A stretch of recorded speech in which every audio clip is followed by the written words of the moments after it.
Hello everyone, this is Priyanka. Welcome back to my channel.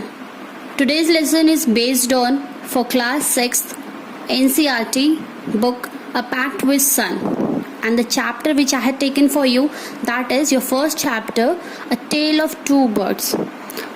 आज हम पढ़ेंगे आपकी बुक क्लास 6 का A Pact with Sun book NCERT English का chapter 1 A Tale of Two Birds. See there is a saying, Hindi में एक कहावत है, बुरी संगत उस कोयले के समान है जो गर्म हो तो हाथ को जला देता है और ठंडा हो तो काला कर देता है. Means your company. So today's chapter is based on your good company as well as the bad company. So who are new in this channel, kindly subscribe the channel and press the bell icon for more updates. See the text. A mother bird and her two young ones lived in a forest. The mother was killed in a storm and the young birds were separated from each other. Each found a different home. ये कहानी है एक mother bird की, एक bird की जिसके दो young ones में उसके दो छोटे बेबीज होते हैं. वो एक जंगल में रहते हैं और कैसे उस एक बार स्टॉर्म आता है, आंधी तूफान आता है और यंग बर्ड्स अपने पेरेंट्स से सेपरेट हो जाते हैं, अलग हो जाते हैं. दोनों ही बच्चे अपने के लिए अलग अलग घर ढूंढ लेते हैं. There once lived a bird and two new born babies in a forest. एक बार एक जंगल में एक बर्ड रहती थी जिसके दो छोटे छोटे बेबीज थे. They had a nest in a tall, shady tree, and there the mother bird took care of her little ones day and night. उस जंगल में एक ऊंचे से पेड़ में उस चिड़िया का घोंसला था, उसका नेस्ट था, उसका घर था, एक शेडी ट्री था, बहुत अच्छा था. जो वहाँ मदर बर्ड थी वो उन बच्चों का ख्याल रखती थी दिन और रात उस ट्री पे उनके जिसमें उनका नेस्ट था. One day there was a big storm. एक दिन क्या हुआ, बहुत बड़ा स्टॉर्म आया. स्टॉर्म आंधी तूफान. There was thunder, lightning and rain. वहाँ बहुत थंडर और लाइटनिंग हो रही थी, बारिश हो रही थी. And the wind blue down many trees. और हवा ने, जैसे आप देखते हैं आंधी के टाइम पे हवा जब चलती है तो काफ़ी ट्रीज को हार्म होता है, ट्रीज झुक जाते हैं, इधर से उधर उखड़ जाते हैं. And the wind blue is a blow second form down many trees. और हवा ने काफ़ी पेड़ों को नीचे कर दिया था, मतलब हवा के सामने they were lying down on surface. The tall tree in which the bird lived also came down. उस tall tree में जिसमें वो bird थी अपने दो young ones, दो babies के साथ, वो tree भी नीचे आ गया. A big heavy branch hit the nest and killed the bird. एक बहुत बड़ी branch ने उस nest को hit करा, धक्का दिया और जिससे वो जो bird थी, जो उनकी mother थी, वो मर गई. She was killed. Fortunately for the baby birds, the strong wind blew them away to the other side of the forest. Fortunately by good luck. Good luck. Luck से क्या हुआ, जो baby birds थी उस strong wind ने उनको इधर उधर कर दिया. मतलब वो उस फॉरेस्ट से उसे दूसरी साइड ले गई, एक बेबी को दूसरी साइड और दूसरे को दूसरी साइड. मतलब सिर्फ उसकी मदर की डेथ हुई और बाकी वो दोनों यंग वंस नहीं मरे उस स्टॉर्म में.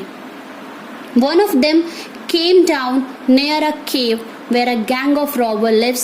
The other landed outside a Rishi's ashram a little distance away. उसमें से एक बर्ड थी, वो कहाँ गिरी, एक केव के पास, एक गुफा में, जहाँ पे कौन रहते थे, gang of robbers. Robbers mean thief, जो लोग चोरी करते हैं, उनका गैंग रहता था. एक बर्ड वहाँ गिरी. दूसरी बर्ड किधर गिरी, आउटसाइड अ ऋषिज आश्रम. उसी केव से थोड़ी दूर एक ऋषि का आश्रम था जहाँ वो बर्ड जाके गिरी. Days passed and the baby birds became big birds. दिन बीतते गए ऐसे ही करके. एक जो दो बेबी बर्ड्स थी जो स्टॉर्म से इधर उधर हो गई थी, अब वो बड़ी बर्ड्स बन चुकी थी. वो यंग वन से सीधा बिग बर्ड्स बन चुकी थी. One day the king of the country came to the forest to the hunt. Hunt means शिकार करना. एक दिन क्या हुआ, उस जगह का राजा, एक कंट्री का राजा वहां आया. किस लिए, जंगल में शिकार करने, to prey. He saw a deer and rode after it. Rode is a second form of ride, which means to sit on a horse. उसने एक डियर देखा और उसके पीछे लग गया. It ran deep into the forest, followed by the king. और जो वो डियर था वो जंगल के अंदर चले गया, बहुत गहराई में चले गया. मतलब not outside, it goes inside. Soon the king lost his way and didn't know where he was. थोड़ी देर बाद ही किंग क्या हुआ, किंग अपना रास्ता भूल गया.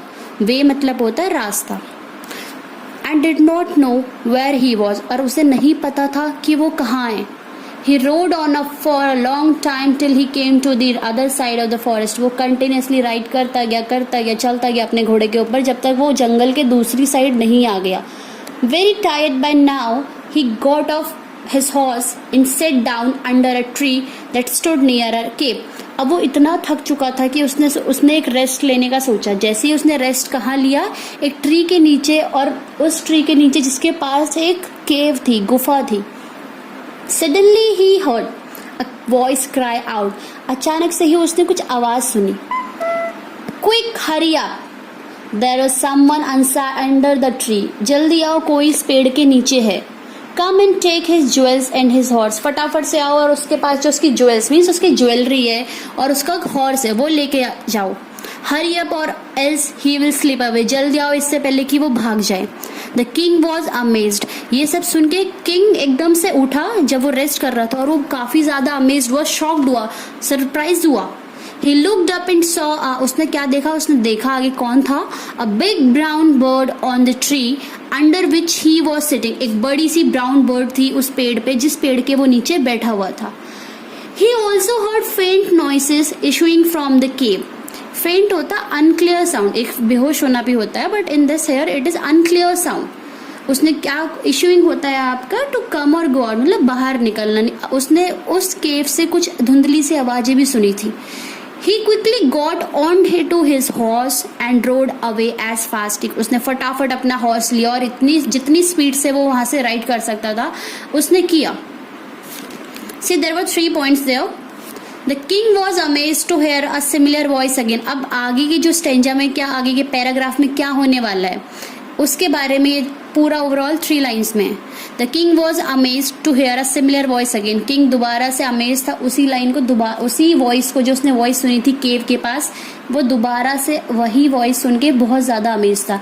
ही came to know the birds true story. उसको इसके बाद पता चल जाएगा कि पूरी बर्ड की वो स्टोरी क्या थी। He met the rishi who explain the behaviour of each bird. He met means again that king, वहाँ के जिस ऋषि के आश्रम में वो गया, उसने उसको पूरी स्टोरी एक्सप्लेन करी, उन दोनों बर्ड्स के बिहेवियर के बारे में बताया।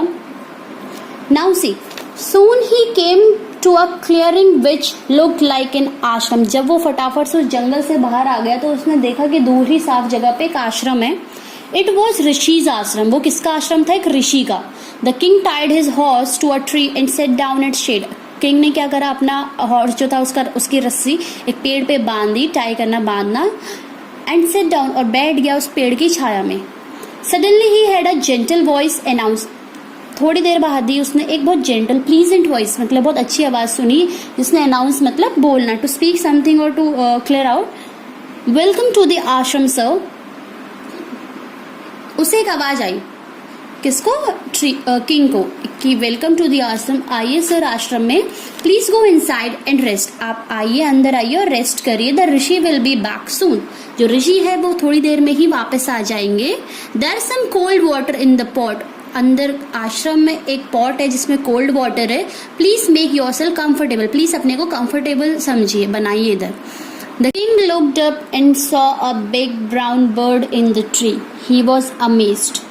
This one looks like the other bird outside the cave, he said to himself loudly.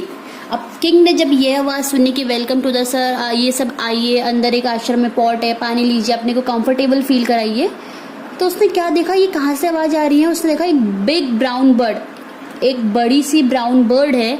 He was amazed. वो क्यों amazed हुआ, क्यों सरप्राइज हुआ, वो shocked हो गया, because the same bird he saw that was near the cave, it was same alike the right now bird which he was looking right now. He was amazed, वो बहुत ज्यादा shocked हो गया। This one looks like the other bird outside the cave. उसने अपने से ही बोला, ये तो वही बर्ड लग रही है जो उसने केव के बाहर देखी थी। You are right sir, answer the bird. अब बर्ड ने उसे आंसर कर, आप सही बोल रहे हैं। He is my brother but he had made friends with robbers. वो मेरा ही भाई है लेकिन उसने अपने दोस्ती किसके साथ कर ली है? रॉबर्स के साथ। He now talk as they do. वो वैसे ही बातें करते हैं जैसे वो लोग करते हैं। He doesn't talk to me any more. वो मुझसे बिल्कुल भी बात नहीं करता है अब। Just then the rishi entered the ashram. ये सब कहते ही थोड़ी देर बाद जो ऋषि था वो आश्रम में आ गया. As you can see in your pictures also right now. Welcome sir, he said to the king.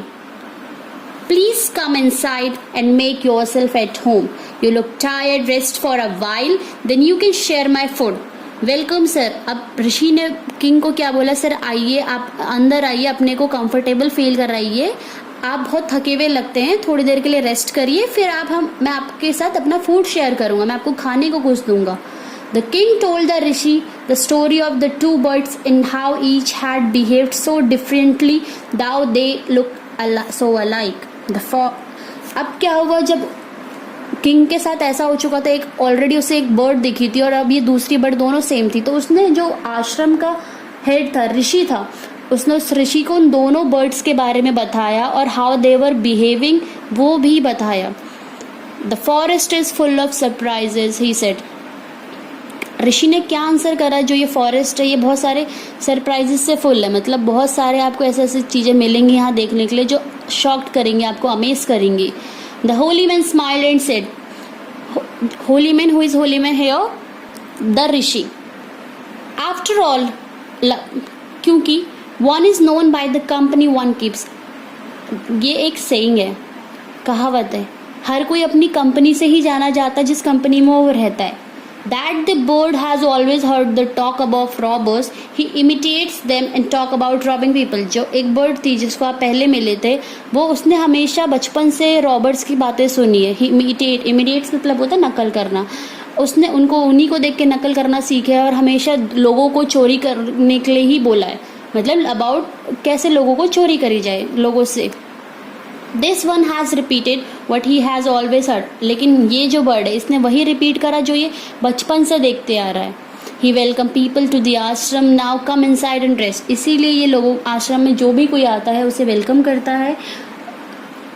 Now come inside and rest, अब आप आइए अंदर बैठिए. I will tell you more about this place and these birds, मैं आपको और कुछ बताऊंगा, बहुत सारी बातें बताऊंगा इस जगह के बारे में और इन बर्ड्स के बारे में, इनकी स्टोरीज के बारे में. So as you see that about the full explanation what we got from this, that what we can say that your behavior is your introduction. हमारा जो behavior होता है वही हमारा introduction होता है. और overall इस पूरे chapter से आपको क्या explanation मिला in one line, that we can say that bad company corrupts good character. Now it's up to you what you choose, a good company or a bad company. So this is all about your explanation of the chapter, A Tale of Two Birds. I hope that you all understand the chapter very clearly. So if you understand, like it, share, comment, subscribe, and don't forget to press the bell icon for more update.